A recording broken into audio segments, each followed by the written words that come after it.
امریکی صدر Donald Trump کے ساتھ وزیر اعظم عمران خان میڈیا سے گفتگو کر رہے تھے. اب ملاقات شروع ہوگی. بہت سے اہم سوالات امریکی صدر ڈونلڈ ٹرمپ کے سامنے رکھے گئے. کشمیر کے حوالے سے بات ہوئی. کشمیر میں جو لاک ڈاؤن ہے, جو ہیومن رائٹس وائلیشنز ہو رہی ہیں, ان سب کے معاملات ان سے پوچھے گئے. وزیر اعظم عمران خان بہرحال اس بات کا ذکر کر چکے ہیں کہ وہ کشمیر کے حوالے سے, افغانستان کی صورتحال کے حوالے سے تمام معاملات پر بات کریں گے. اس وقت جو میڈیا ٹاک تھی, کیونکہ صدر ٹرمپ نے کہا کہ 3 دن کا جو یونائٹڈ نیشنز کا اجلاس ہے اس میں بہت سارے ممالک کے سربراہ ہیں جو امریکہ اور امریکہ کی لیڈرشپ سے ملنا چاہتے ہیں, مجھ سے ملنا چاہتے ہیں, مگر چند ممالک ہیں جن سے ہم مل رہے ہیں, اور میں ذاتی طور پر اگر کسی سے ملنا چاہتا تھا تو وہ پاکستان کی قیادت ہے. وزیر اعظم عمران خان کی پھر انہوں نے تعریف بھی کی. پاکستانی میڈیا کی وہ تعریف کرتے نظر آ رہے تھے سوالوں کے, جب ان سے سوال ہو رہے تھے. پاکستانی میڈیا کی بھی انہوں نے تعریف کی اور وزیر اعظم عمران خان سے بھی کہا کہ آپ کے میڈیا کے حوالے سے اب ہم دیکھتے ہیں کہ معاملہ کس طرف جائے گا. محیط یوسف صاحب ماہر بین الاقوامی امور ہمارے ساتھ موجود ہیں, اس معاملے کو بڑے قریب سے ہیں. نیو یارک سے ہمیں مشرف زیدی صاحب بھی جوائن کر رہے ہیں,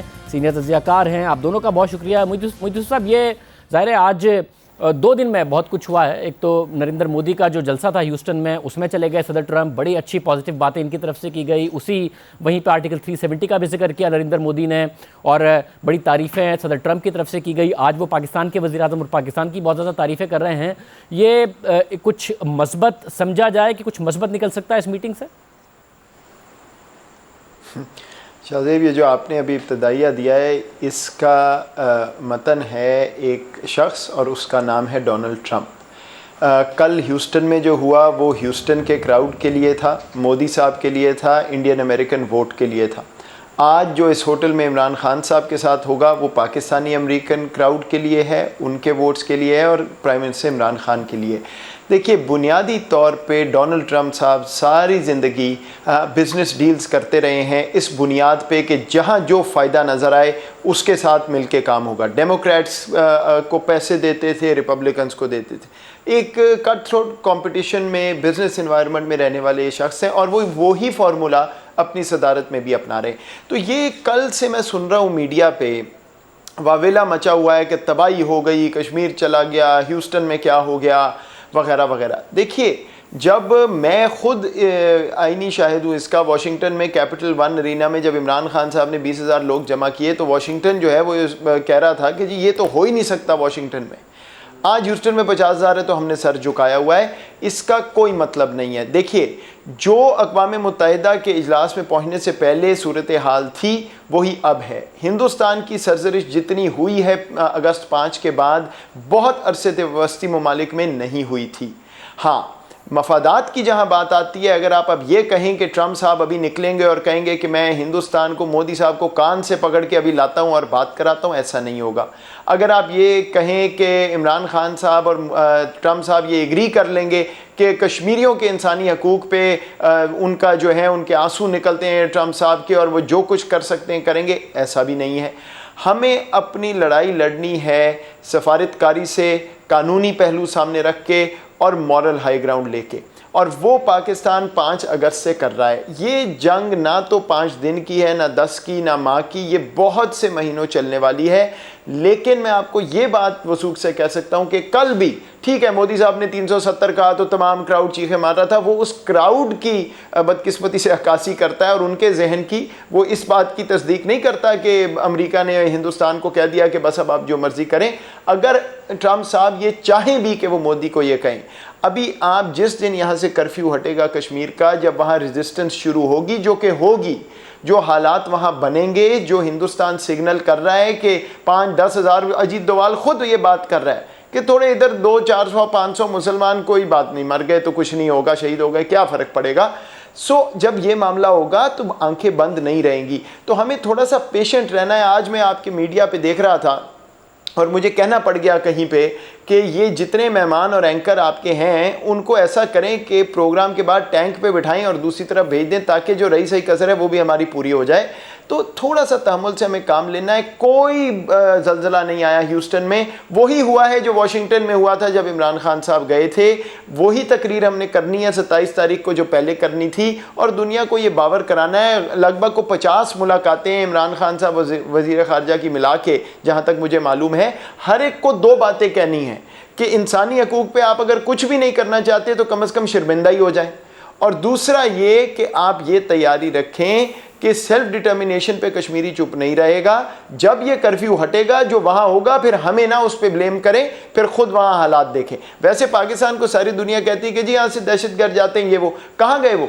اب پاکستان ایک رسپانسبل پالیسی جب دکھا رہا ہے اور دنیا ابھی تک کچھ نہیں کر پائی, تو کشمیری خود تو کھڑا ہوگا, اور جب وہ کھڑا ہوگا تو پھر ہندوستان کا جو رسپانس ہے اس سے دنیا ادھر ادھر نہیں دیکھے گی. تو تھوڑا سا ہمیں تحمل سے رہنا ہے. آج کی ملاقات سے مثبت باتیں ہوں گی, آپ کو سٹیٹمنٹس بھی ملیں گی. ہمارے جو تنقید کرنے والے یہاں پہ لوگ ہیں وہ کہیں گے کچھ بھی نہیں ملا, شاید کچھ لوگ کہیں بہت مل گیا, لیکن اس سے نہ کشمیر فتح ہونا ہے نہ کچھ. ہاں, ٹرمپ صاحب مثبت بات کریں گے, پاکستان کے حق میں بات کریں گے, لیکن اگلی دفعہ جب مودی صاحب کو ملیں گے تو ان کے حق میں بھی وہی بات کریں گے. ان کے مفادات چین کی وجہ سے ہندوستان سے جڑے ہوئے ہیں ہم سے زیادہ, یہ بات ہمیں تسلیم کرنی ہے. لیکن اس کا یہ مطلب نہیں کہ آپ آنکھیں بند کریں کہ لو جی سب کچھ گیا اور اب تو ہم فارغ ہو گئے. جو پالیسی پاکستان نے اپنائی ہے اگست 5 کے بعد وہ میچور پالیسی ہے, وہی ہمارے ٹولز ہیں. اس سے آگے ہمارے پاس نہ ٹول ہے نہ ہمیں سوچنا چاہیے, کیونکہ ابھی بہت لمبا یہ ٹیسٹ میچ ہے جس کو آپ نے کھیلنا ہے. اس کو T20 نہ بنائیں اور جذبات اپنے پاس رکھیں تو معاملات ہمارے بہتر ہوں گے آگے جا کے مشرف صاحب, آپ خود نیو یارک میں, آپ اس کو کس طریقے سے دیکھ رہے ہیں؟ صدر ٹرمپ جو ڈومیسٹک آڈینس کے لیے آپٹکس ہیں وہ وزیر اعظم مودی کو بھی دے دیتے ہیں, وزیر اعظم عمران خان کو بھی دے دیتے ہیں, اور ان آپٹکس کو اپنے پولیٹیکل ایڈوانٹیج کے لیے استعمال کرنے کی بھی بھرپور تیاری کیے ہوئے ہیں. جو ہیوسٹن میں پچھلے نتائج تھے ان کو بہتر بنانے کے لیے اپنے لیے یا پھر ڈومیسٹک آڈینس میں, تو وہ پولیٹکس ہی کر رہے ہیں. کوئی مثبت بات نہ لی جائے, مودی سے ملتے ہیں ان کے بارے میں مثبت باتیں ہیں, وزیر اعظم عمران خان سے ملتے ہیں ان کے بارے میں مثبت باتیں. دیکھیے شاہزیب, جس طرح محیط صاحب نے ابھی فرمایا, ڈاکٹر محیط یوسف نے بالکل درست فرمایا کہ اگر ٹھوس بات ہو رہی ہے اور بہت اسپیکٹیکولر قسم کی جو ہے مودی اور ٹرمپ کی میٹنگ جو ہیوسٹن میں ہوئی وہ بہت زبردست تھی, اور اس سے بہت زیادہ جو ہے ہمیں کچھ اخذ کرنا چاہیے. تو پھر آج کی جو بیانات ہیں, دیگر بیانات جو آپ کے سامنے ٹرمپ نے ابھی چند منٹ پہلے جو چیزیں کہیں, جو باتیں کہیں, تو وہ بھی اتنی ہی معنی خیز ہیں, وہ بھی اتنی جو ہے اسپیکٹیکولر ہیں اور ارتھ بریکنگ ہیں. لیکن درست فرمایا محیط صاحب نے کہ ایسا نہیں ہے, نہ ہندوستان کے ساتھ جو اس کے تعلقات ہیں وہ کسی آج کل کے جو بھی حالات ہیں اس کی وجہ سے بہت زیادہ بدلے ہیں. یہ میں ضرور کہوں گا کہ پاکستان اور امریکہ کے حالات میں ایک ویزیبل فرق جو ہے وہ دیکھنے میں نظر آ رہا ہے, اور وہ یہ کہ امریکن صدر جو ہے وہ بجائے تذلیل کر کے پاکستان سے کام نکلوانے کے وہ پیار سے بات کر رہا ہے. اس کا یہ مطلب نہیں ہے کہ امریکہ اور پاکستان جو ہے وہ بیسٹ فرینڈ ہو گئے ہیں اور سب چیزیں بہتر ہونے والی ہیں. اس کا صرف یہ مطلب ہے کہ جو وزیر اعظم خود ہیں اور جو پاکستان کے دیگر ادارے ہیں جو امریکہ کے اداروں سے بات کرتے ہیں, ان کے درمیان ایک ہم آہنگی جو ہے وہ پچھلے چند مہینوں میں ڈیولپ ہوئی ہے, اور وہ ہم آہنگی کشمیر سے اور ہندوستان سے ریلیٹڈ نہیں ہے. ہم سب کو پتہ ہے کہ وہ ہم آہنگی جو ہے وہ ظالم خلیلزاد کا جو پروسیس ہے اور اس کے ساتھ جو چلنے والی چیزیں ہیں وہ اس کی وجہ سے ایک ہموار ماحول جو ہے وہ پیدا ہوا ہے. اب یہ پاکستانی لیڈرشپ پہ ہے, چاہے وہ پرائم منسٹر صاحب ہوں, وزیر خارجہ ہوں, دیگر جو افواج پاکستان کے لیڈران ہیں ان کا جو تعلق ہے امریکی فوج میں جو لیڈران ہیں ان کے ساتھ ہو.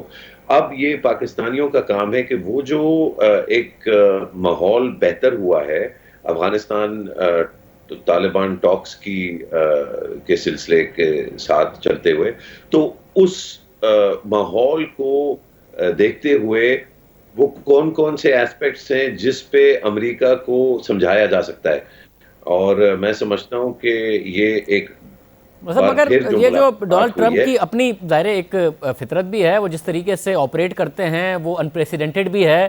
وزیر اعظم مایوسی کا بھی اظہار کرتے رہے مشرف عزیز صاحب کہ میں سمجھاؤں گا, یہ بات بھی کہتے رہے کہ ڈائلاگ پروسیس کیسے منقطع ہو گیا. وہ بھی ایک ٹپیکل ڈونلڈ ٹرمپ اسٹائل ہے, بلا بھی لیا انہیں پھر اچانک ٹویٹ کر دیا کہ میں ان سے نہیں مل رہا. تو آپ کو لگتا ہے وزیر اعظم کوئی کنونس کر پائیں گے ڈونلڈ ٹرمپ, یا اپنے انداز میں آپریٹ کرتے ہیں افغانستان پہ بھی وہ اپنے انداز میں ہی کریں گے؟ دیکھیے, جو انہوں نے کیا وہ اپنے ملک کے جو ان کے انٹرسٹ ہیں وہ دیکھتے ہوئے کیا. وزیر اعظم عمران خان کو اس میٹنگ میں جو پاکستان کا موقف ہے وہ ٹھیک طرح بیان کرنا ہے. جو مجھے یقین ہے وہ کر پائیں گے، جس طرح پچھلے وزراء اعظم جو ہے پاکستان کے کرتے رہے ہیں، چاہے جتنی بھی ہم تنقید کریں اور جو بھی ہماری پسند ناپسند ہو، لیکن پاکستان کے لیڈران نے زیادہ تر جو ہے ایسے اہم موقعوں پر، پاکستان ایک بہت چھوٹا اور بڑا کنسٹرکٹڈ سپیس والا ملک ہے اور ہمیشہ رہا ہے 72 سال سے، اور یہ اس کا جغرافیائی ایک حقیقت بھی ہے اور ایک اکنامک حقیقت بھی ہے، تو اس میں رہتے ہوئے منور کرنا ہوتا ہے۔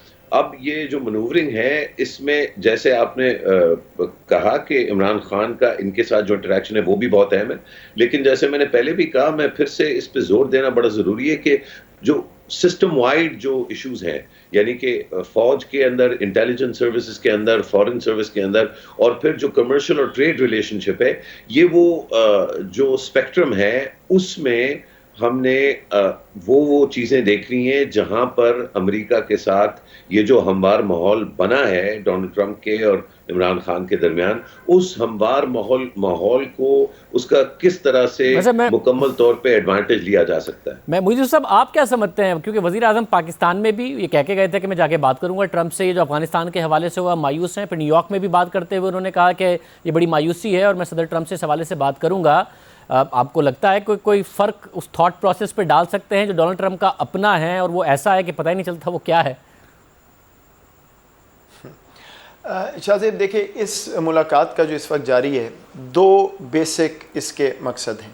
ایک، آپ نے کشمیر کی بات کرنی ہے۔ کشمیر پہ پرابلم یہ ہے کہ کوئی اسپیسیفک چیز مانگی نہیں جا سکتی اس وقت۔ آپ یہ کہہ دیں کہ جی وہ ریورس کریں 370 والا جو اقدام ہے وہ ٹرمپ صاحب نہیں مانیں گے۔ ہاں، آپ کہیں کرفیو ہٹائیں، یہ بات بالکل درست ہے، یہ بات ہونی چاہیے، لیکن اس پہ بھی میرا خیال ہے مودی صاحب ان کو یہ کہہ گئے ہیں کہ جی میں نے دیکھے 60% تو ہٹا دیا، باقی جو نہیں ہٹایا وہ تو پاکستان کے ڈر سے نہیں ہٹایا، یہ یہاں سے بندے بھیج دیں، وہی جو ان کی ساری لائن ہے۔ افغانستان پہ بہت اہم ہے کہ بالکل اسپیسیفک مخصوص بات کی جائے کہ ٹرمپ صاحب آپ نے یہ جو ابھی کیا ہے اس سے تمام خطے میں دوبارہ سے بدامنی پھیلے گی۔ آپ کا اپنا انٹرسٹ تھا کہ نومبر 2020 کے الیکشن میں آپ جائیں اور یہ کہہ کے جائیں کہ جی ایک اور جنگ ختم کر دی، فوجی واپس بلا رہا ہوں، وہ آپ نہیں کر سکیں گے اگر یہ کیا ہے۔ آپ یہ بتائیں کہ آپ اب ٹاکس پہ واپس آنا چاہتے ہیں کہ نہیں، اور اگر آنا چاہتے ہیں تو کس طرح آنا ہے، پاکستان نے کیا کرنا ہے، آپ نے کیا کرنا ہے، اور پاکستان کو اس کے عوض کیا ملنا ہے۔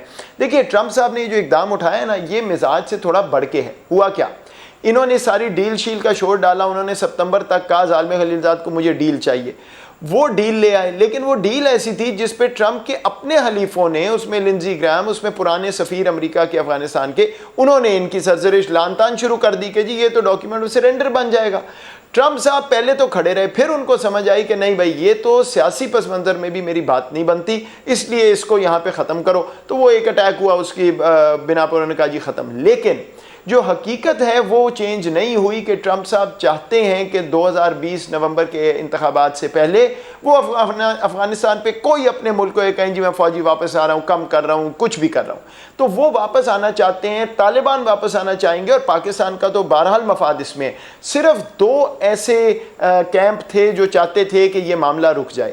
ایک اشرف غنی صاحب، کیونکہ اگر یہ بات آگے بڑھتی اور کوئی مخلوط حکومت بن جاتی ہے افغانستان میں تو ان کی تو چھٹی تھی، اور دوسرا ہندوستان جو ان کو اس وقت سپورٹ کر رہا ہے کیونکہ وہ نہیں چاہتے کہ کسی شکل میں بھی وہاں پہ طالبان جو ہیں وہ حکومت میں آ جائیں، تو اب ان کا فائدہ ہو گیا ہے۔ تو پاکستان کا تو یہی فائدہ ہے کہ بات دوبارہ اس پہ جائے، اور میں کم از کم اس میٹنگ کا آدھا وقت اس پہ لگاؤں کہ ٹرمپ صاحب سے اسپیسیفک ایگریمنٹ کروں کہ کس ٹائم لائن پہ، کس طرح سے، کون سے ہمارے افسران کس لیول پہ دوبارہ بات شروع کریں پاکستان اور امریکہ کی کہ جلد از جلد یہ معاملہ پیس پروسیس پہ واپس لایا جائے۔ جو ظالم خلیلزاد کا ایگریمنٹ ہے اس کی کوئی نوک پلک اور تھوڑی سنوار لی جائے، لیکن معاملہ آگے چلے، کہیں بالکل رک نہ جائے۔ تو یہ میرے نزدیک تو اتنا ہی اہم ہے جتنی کشمیر کی بات ہے۔ اگلے آدھے پونے گھنٹے میں وزیر اعظم کا ٹرمپ صاحب کو اس بات کو منوانا اور ان کا بھی موقف جو بھی ہے وہ سننا۔ بہت شکریہ آپ دونوں کا۔ ناظرین، تجزیہ آپ نے سنا، آپ دیکھتے ہیں کہ اس ملاقات کے بعد کیا اعلامیہ سامنے آتا ہے، کس طریقے سے تاثرات سامنے آتے ہیں۔ وزیر اعظم اس میٹنگ سے پہلے جو باتیں کر گئے تھے، آج انہوں نے نیو یارک میں جب گفتگو کی تو وہ اس بات کا اندیا دے کے گئے ہیں کہ جو مذاکرات کا عمل ہے وہ دوبارہ بحال کرنے کے حوالے سے میں صدر ٹرمپ سے بات کروں گا۔ افغان جو عمل ہے اس حوالے سے اور جو منقطع ہوا اس حوالے سے دیکھتے ہیں۔ وزیر اعظم کی ملاقات ہے، ملاقات شروع ہو چکی ہے، جو پریس ٹاک تھی وہ مثبت انداز میں تھی صدر ٹرمپ کے ساتھ۔ آپ دیکھتے ہیں کہ اس کا نتیجہ کیا نکل کر آتا ہے۔